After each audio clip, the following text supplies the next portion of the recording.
Bonjour à toutes et à tous. Il y a quelque temps, j'ai rencontré celui qui sait. Nombreux sont les professeurs qui croisent un jour son chemin. Cette expérience est aussi enrichissante qu'un épisode des Anges de la télé-réalité, mais vous la comptez me donnera l'occasion d'effectuer quelques mises au point au sujet du métier d'enseignant d'arts martiaux. Celui qui sait m'a contacté afin d'obtenir un rendez-vous pour un cours particulier de Wing Chun.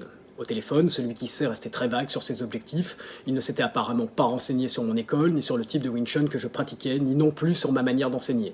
C'est un peu comme poser les fesses dans une salle de cinéma sans savoir quel film on va y projeter, non ? Je ne comprends pas cette absence d'intérêt de la part de quelqu'un qui souhaite prendre des cours avec moi, et à vrai dire, je ne parvenais pas à cerner exactement les intentions de mon interlocuteur. Mais bon, après tout, celui qui sait semblait bien éduqué, et cela constitue chez moi la première des conditions pour obtenir un rendez-vous. Nous fixons donc une date et une heure à une semaine d'intervalle. Le jour du rendez-vous, je m'apprêtais à me rendre sur le lieu de rencontre défini, situé à 2 pas de ma petite salle de travail. Soucieux d'être à l'heure, je guettais l'horloge lorsque la messagerie de mon téléphone portable retentit. Celui qui sait m'indiquait un retard d'au moins une demi-heure, et cela à 10 minutes de notre rendez-vous. Ceci n'est généralement pas de bon augure, car selon ma conception de la politesse, lorsqu'on demande à obtenir un rendez-vous d'ordre professionnel avec une personne, on met en place toutes les dispositions pour être au moins à l'heure, si ce n'est en avance. Allais-je rencontrer une de ces personnes qui pensent que parce que je suis professeur d'arts martiaux, je ne fais rien de la journée et que mon activité se résume à aller donner quelques cours collectifs certains soirs de la semaine ? Ces personnes sont nombreuses, et je profite de l'occasion pour les informer qu'être professeur d'arts martiaux de métier, c'est également gérer une association ou parfois une micro-entreprise, tenir une comptabilité, éditer des factures, établir des programmes de formation, préparer des séances de travail, constituer des supports pédagogiques, faire réaliser des tenues d'entraînement, construire et alimenter des supports de communication, donner des cours particuliers, fonctionner en partenariat avec une ou plusieurs mairies, préparer des événements associatifs, tirer des inscriptions, prendre des licences fédérales, répondre à des demandes de renseignements, former des futurs enseignants et enfin, donner des cours collectifs jusque tard dans la soirée, dans une ou plusieurs communes. Son planning est suffisamment chargé pour que les heures des rendez-vous qu'on fixe avec lui soient respectées. D'ailleurs, en parlant de respect, la ponctualité en est une marque, et comme le disait Gishin Funakoshi, dans les arts martiaux, tout commence et se termine dans le respect. C'est débuté donc mal, mais qui sait, me dis-je. Celui qui sait a peut-être rencontré un problème sur la route. Cette réflexion parvint à me convaincre de patienter. 34 minutes plus tard, un nouveau message m'indiquait que mon rendez-vous était arrivé. Nous allions donc avoir moins de 3/4 d'heure pour travailler, car l'espace du temps que je prévois pour chaque cours n'est pas extensible. Je partis donc chercher celui qui sait en 4e vitesse. Sur place, je m'attendais à trouver un homme stressé par son retard, s'excusant des péripéties de son voyage et prêt à sauter dans sa voiture pour me suivre sur mon lieu d'entraînement, afin de mettre à profit les quelques minutes de séance qui lui restaient. Il n'en fut rien. Je dus faire le tour de la placette et rentrer par instinct dans le bar du coin pour trouver mon homme en terrasse devant un petit café. Un café qu'il m'invita d'ailleurs à partager. C'est à ce moment précis que je me suis dit que nous n'étions pas sur la même longueur d'onde. Devant mon refus et mon impatience, celui qui sait sembla surpris à tel point que je me demandais si je n'avais pas mal interprété l'objet du rendez-vous. Devions-nous juste boire un café ensemble pour faire connaissance ? Si cela avait été formulé clairement, je n'aurais jamais accepté car je ne peux pas me permettre de perdre mon temps à aller boire des coups au bar du coin, j'ai vraiment mieux à faire. Et puis si une personne veut réellement savoir si mon enseignement est susceptible de lui convenir, il me semble que le meilleur moyen est qu'elle suive un de mes cours sur un thème défini. Elle pourra ainsi se faire une bonne idée et décider de revenir ou pas. Ce n'est pas devant un café que ma pédagogie sera la plus démonstrative.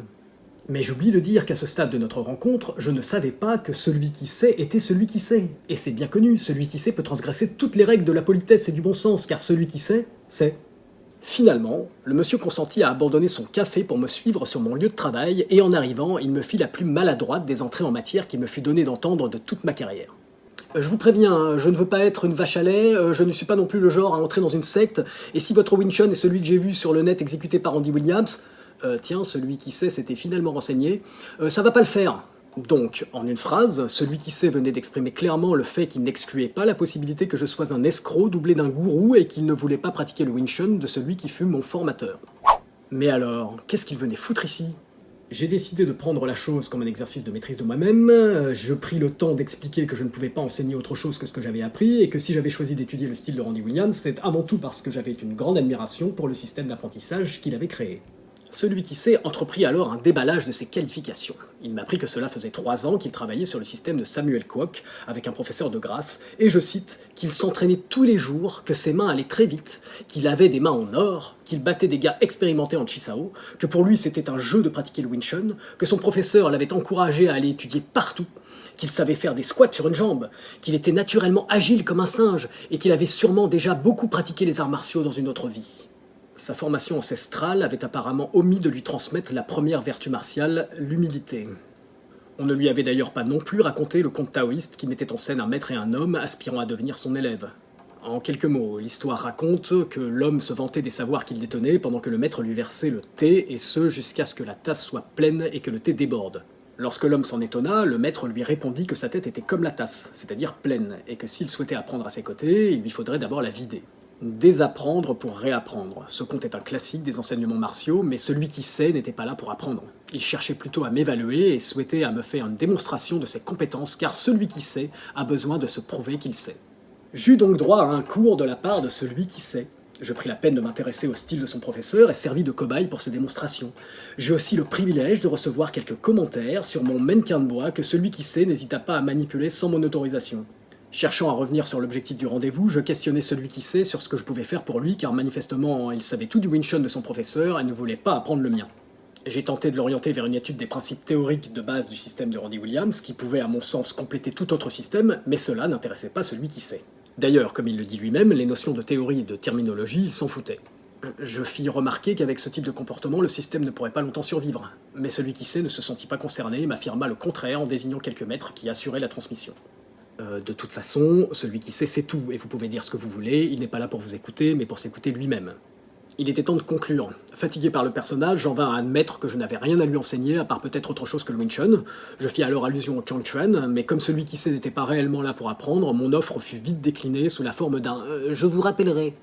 Bien entendu, celui qui sait ne prit pas la peine de me demander combien il me devait pour m'avoir fait perdre mon temps. C'est à toi que je parle, dis-moi, tu te reconnais? Ceux qui savent sont légion dans le milieu des arts martiaux. Ces personnages ont un profil type, moins de 40 ans, peu d'années de pratique, de bonnes aptitudes physiques, des facilités à acquérir les bases d'un système, mais aucune volonté de se prendre la tête à apprendre des concepts mécaniques, théoriques, des notions terminologiques, philosophiques ou encore historiques. Ils ne pratiquent pas pour se développer, mais bien pour s'amuser, en rejetant généralement ceux qui leur demandent des efforts, surtout s'ils sont d'ordre cérébral. Ils n'ont pas non plus une grande finesse dans l'exécution gestuelle. D'ailleurs, quand ils n'arrivent pas à reproduire ou à apprendre quelque chose, ils prétendent automatiquement que de toute façon, cette chose ne sert à rien. À l'entraînement, ils restent attachés aux domaines dans lesquels ils sont à l'aise grâce à leur capacité de base, ce qui les amène à penser qu'ils ont naturellement des dons pour les arts martiaux. Ils n'ont pas de connaissance approfondie de la culture martiale et n'ont fréquenté bien souvent qu'une seule école dans laquelle ils ont rapidement atteint le rang des élèves avancés. Ils ne sont pas au fait des règles de conduite qu'il convient de respecter dans le milieu et ils s'en foutent. Pour eux, être un artiste martial se résume à avoir quelques facultés utiles en combat, telles que des mains rapides ou des jambes agiles. Ceux qui savent estiment avoir tout compris et ne s'en cachent pas, même s'ils font mine d'admettre que l'apprentissage est infini. Ils sont en somme ceux qui prétendent tout connaître d'un paysage qu'ils n'ont observé qu'à partir d'un trou de serrure. Adresser quelques mots à ceux qui savent ne sert à rien. Ils ne lisent ou écoutent généralement pas, car bien entendu, ils ont l'intime conviction d'avoir tout compris sur tout. Cependant, chaque professeur peut imposer quelques conditions à ses élèves, et surtout à ceux qui projettent de le devenir, afin de s'éviter les visites de ces sombres emmerdeurs que sont ceux qui savent. Personnellement, à l'issue de ma rencontre avec celui qui sait, j'ai décidé de prendre quelques mesures de prévention. Par exemple, aujourd'hui, je n'accepte plus en cours particulier que les personnes qui viennent des cours collectifs de mon école, de l'école de Wing Chun de Randy Williams, ou celles qui désirent apprendre spécifiquement les disciplines que j'enseigne, et ce, avec un objectif précis et selon un programme logique allant des bases au niveau supérieur. Une personne qui viendrait d'une autre école devra, quel que soit son grade, valider les niveaux d'apprentissage de mon école dans l'ordre, et avoir donc l'humilité de recommencer en tant que débutante. Ceci me permet d'être certain que cette personne possédera toutes les compétences nécessaires pour comprendre ce que j'enseigne et pourquoi je l'enseigne. Ceci a également pour mérite de tenir à l'écart les adeptes de la séance unique non productive ou de la prise de contact pour voir si on peut échanger autour d'un verre ou peut-être aboutir à une collaboration dans laquelle on ferait des échanges. Je traduis, je veux te pomper un max de temps gratuitement. À ce sujet, mon problème n'est pas de faire les choses gratuitement. Ceux qui me connaissent savent que je me mets volontiers bénévolement au service de nombreuses causes lorsque celles-ci me semblent belles et constructives. Mon problème est de faire des choses qui ne servent à rien pour des raisons ou des gens qui n'en valent pas la peine. En ce qui concerne les rendez-vous des cours particuliers, ils pourront être annulés la veille sans conséquence, à condition que cela ne soit pas systématique. Si j'observe qu'un élève annule systématiquement ses cours, j'en déduirai que la période qu'il vit remet en question son apprentissage. Je refuserai alors de fixer de nouveaux rendez-vous avec lui, jusqu'à ce qu'il soit en mesure de les honorer. Un imprévu peut contraindre un élève à annuler son rendez-vous le jour même. Il peut même lui arriver exceptionnellement d'oublier son rendez-vous. J'accepte la première fois, la seconde fois j'avertis, la troisième fois la séance sera due. Si celle-ci n'est pas réglée, l'élève sera invité à trouver un autre professeur. En ce qui concerne les retards, je les accepte s'ils sont légers et justifiés, mais au-delà de 15 minutes, l'élève devra considérer son rendez-vous comme étant annulé, et bien entendu, la règle du rendez-vous annulé le jour même s'appliquera. Si en cours collectif ou particulier, j'observe un comportement qui ne se révèle pas en accord avec les règles de politesse qu'exige la pratique des arts martiaux et la vie en société, l'élève sera invité à modifier sa conduite s'il souhaite poursuivre son apprentissage. Si cela n'engendre pas de changement, l'élève devra quitter l'école. Une agression verbale ou gestuelle envers un autre élève ou un professeur de l'école, une attitude misogyne ou déplacée envers une femme au sein des cours, et même en dehors d'ailleurs. Une détérioration volontaire des locaux ou du matériel de l'école, un vol d'objets personnels ou tout autre fait destiné à nuire volontairement à l'école et à ses membres entraînera systématiquement l'exclusion de l'individu, ainsi que les poursuites judiciaires adaptées pour obtenir réparation. Voilà, ces quelques mises au point devraient déjà me servir de filtre antiparasite. Il est dommage d'en arriver là à cause du manque de civisme, d'éducation ou de bon sens de certains. Il me reste une dernière chose à dire au sujet des enseignants dans le domaine des arts martiaux. Ces hommes et femmes ont choisi de tourner leur vie vers l'enseignement. Leur art, c'est la pédagogie. En devenant professeurs, ils ont accepté de sacrifier une grande partie de leur entraînement personnel et de leur évolution de pratiquant afin de perfectionner sans cesse la manière de transmettre. Pourquoi ? Parce qu'il est normalement traditionnellement demandé à chaque artiste martial de préserver l'art. Devenir pédagogue est donc au programme de la réalisation d'un artiste martial, mais vous remarquerez que si les bons combattants, les bons techniciens ou encore les bons démonstrateurs sont nombreux, les bons enseignants, eux, sont rares. Acquérir un bon niveau de pratique martiale est donné à tout le monde avec un minimum d'entraînement, mais devenir un artiste martial est bien plus compliqué. Cela exige davantage que de savoir donner un coup de poing ou un coup de pied. On peut être le roi du tatami, le champion du chisao ou le recordman de la case de briques et être une personne totalement abjecte dans la vie.